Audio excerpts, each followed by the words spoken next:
here we have a collection of British TV programmes that have been discontinued or just gone, and we don't know where they've gone.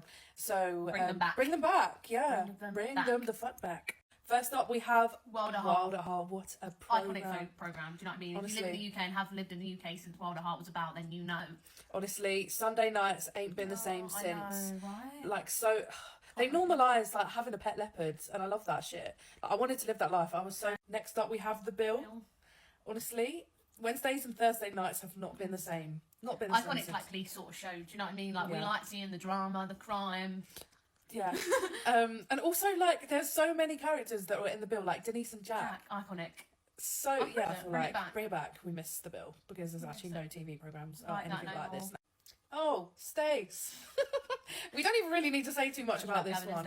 But I hear there's, like, rumours of, like, a Christmas special. But, like, we don't just want a Christmas special. Are you crazy? I need a whole, like, another 6 series. I don't really know why I want this programme to come back. But You've Been Framed, like, the laughs... Like, the belly-aching laughs we used to get from You've Been Framed was just unruly. Honestly. Bring it back. We miss Harry, too. We miss Harry. Also, I feel like when there was nothing on TV, like, you were just, like, watching reruns. Dinner. Yeah, the reruns. You could just, like, watch a whole day's worth of fucking You've Been Framed. I just think they should bring back stuff like this, like, on TV. There's just nothing. So, yeah. We need answers. We need answers. Max. I was thinking to myself, man, and I wanted to know from y'all. If y'all could go back and get any season, any British television show or British themed television show, if you can go back and get one more season of it, what would it be? Rather it's been canceled or rather it's ended or however it's no longer on TV. What show would you go back and grab? For me, thus far in my British TV experience, I would probably go Peaky Blinders. Or I would go... My bad. But yeah, for me, it would be Peaky Blinders or Inbetweeners. I would have maybe Gavin and Stacey. After they just dropped that Gavin and Stacey, I kind of want another season back.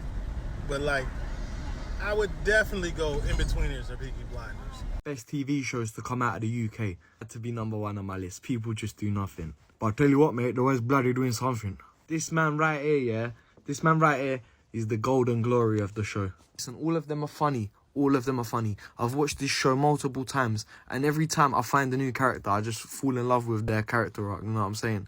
But this guy, Chibadi G, something else. What does the G stand for? Girls, Gucci, Girth. I don't understand how you couldn't love this show. Next up is Top Boy.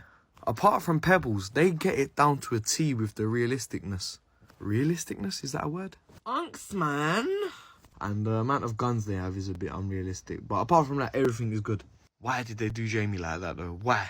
These hoes, keep hurting me inside. Everybody gotta make sacrifices. Last but not least is EastEnders. EastEnders is like the multiverse of what East London would be like if immigrants didn't come and it was the same as the 70s. Like, it never changed after the 70s and 80s.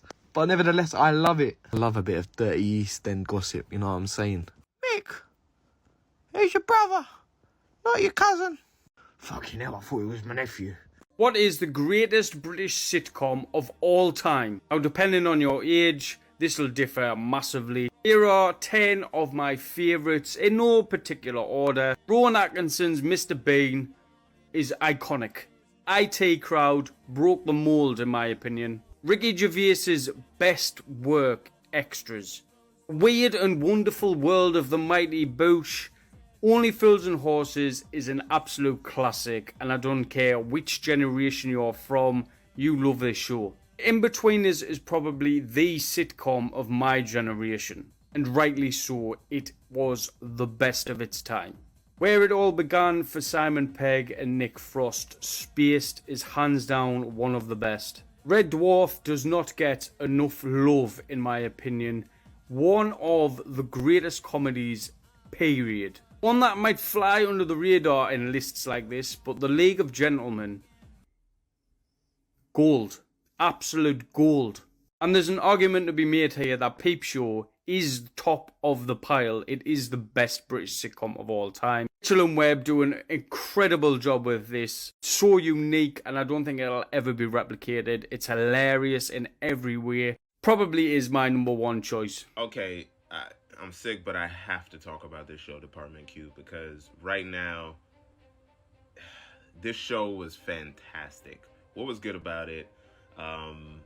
This cast, the writing. So as you can see, it's from the writer and director of Queen's Gambit, which was a limited series that was really, really good. This is really, really good, man. This Department Q, I mean, Carl Mork, played by Matthew Good. I think this guy is Alexei Manvolov. I might have messed that up. And Leah Byrne, who plays Rose. And then you have the other guy was Detective Hardy. And what was good about it? The writing, the dialogue, the acting. The acting is crazy. The acting is crazy. The acting is crazy. And I think this is a breakout role for this guy. His name's Akram, my favorite character on the show. Favorite character, and he'll be your favorite character too, if you give it a shot. Netflix needs to greenlight a season 2 because I'm locked in. The way it ended, bruh. This show on Bravo absolutely needs to make a comeback, and I don't even understand why it was taken off air in the first place. Ladies of London had a chokehold on me. This show was on air from 2014 to 2019. It only had 3 seasons, and it was about these 6 ladies. It was essentially like Real Housewives, but in London. And if you've heard of Caroline Stanbury, this was one of like the first reality TV shows where she originated. And she's since been involved in like other Bravo TV shows. It's been so long since I last watched it, so I kind of forget like the dynamics between the ladies. But when I tell you it was so good, like she's a British socialite and it's about like their social circle, the parties that they go to. They go on even like some weekend trips. And it's so cute because the places that they go are literally in like the UK or Ireland, Scotland, and it's just like a real life dream. It feels like a movie that you're watching, but it's these real people's lives. And there's nothing more fun than living a British lifestyle through them on your TV screen. I think this is Caroline's sister, and there was just like so much drama, but most of them had accents. Some of them were American expats, and I feel like it was like almost looked down upon to be American if you weren't as like civilized. I know I also said that The Real Girlfriends of Paris needs to come back, but this one, Ladies of London, this one takes precedence. Like, this was such a good show.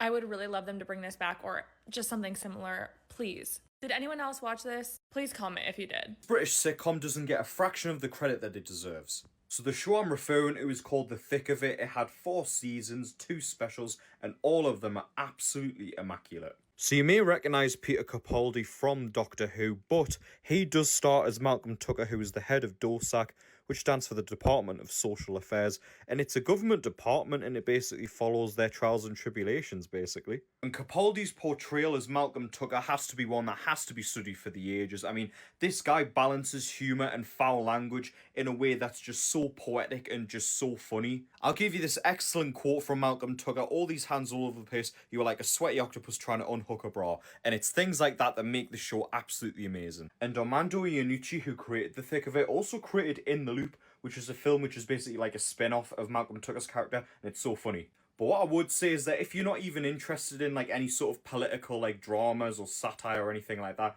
give The Thick of It a chance because it's so hilarious and you shouldn't miss out on it. But let me know your thoughts on The Thick of It in the comments down below, and drop me a follow for daily nostalgia content. So here are my top 5 favorite British TV shows. A lot of these TV shows affected how I viewed American shows and why I don't watch much American TV now. Coming in at number 5, Misfits. If you know, you know. That's what's playing in the background, as a matter of fact, because once I thought about it again, I had to go back and watch. This is probably the best superpower-based TV show that I've ever seen. For the first season, anyway. That's why it's at number 5. It started to fall off in season 3, I believe. But the first 2 seasons, amazing. Coming in at number 4, Broadchurch. Again, another TV series that was great but kind of fell off in the later seasons. This show is a modernized whodunit situation about a whole town after a young man has passed unexpectedly, and they were trying to make sure it wasn't foul play. Now, for whatever strange reason, they decided to do an American version with David Tennant in it, which he did an incredible job. Give him his flowers. That man is incredible as an actor. But it just did not hit as hard as this one did. I haven't seen too many shows that successfully cross over from Britain to the United States and have very much success, except for The Office. But trust me, this is definitely worth a watch. Coming in at number 3 is Sherlock. This show was incredible. It will always be incredible. From the beginning to the end, they are some extremely long episodes. They are like movie-length episodes, but it's well worth it. My only gripe about this show is that there was so much space in between seasons, and I feel like we're owed another season. I don't know why. I just feel like we need another season of this. So as soon as y'all done with the whole DC franchise, come back. All right? But the level of character development is so good in this franchise. Sherlock is basically a high-functioning sociopath that is extremely detached from reality, but he's brilliant. He can go from being the most brilliant person in existence to having the sense of a child in minutes, depending on the situation. And what I love about this is that they didn't make Watson just his handler. They made him an actual person with his individual story and with his own development. Him being a veteran of the military and using the blog as a way to cope with his PTSD and write down all of his cases that he's covered with Sherlock, that's a great twist on the tales. Again, the entire series from beginning to end, incredible watch. Now coming in at number 2, this is a heavy hitter, Luther. If you like Criminal Minds, this is the upgrade. You're going to want to watch each episode. And I'm not playing with you. Every one of those episodes is great. Like Sherlock, it has long episodes. They're like an hour and a half long, but you're going to want to sit through every minute of it.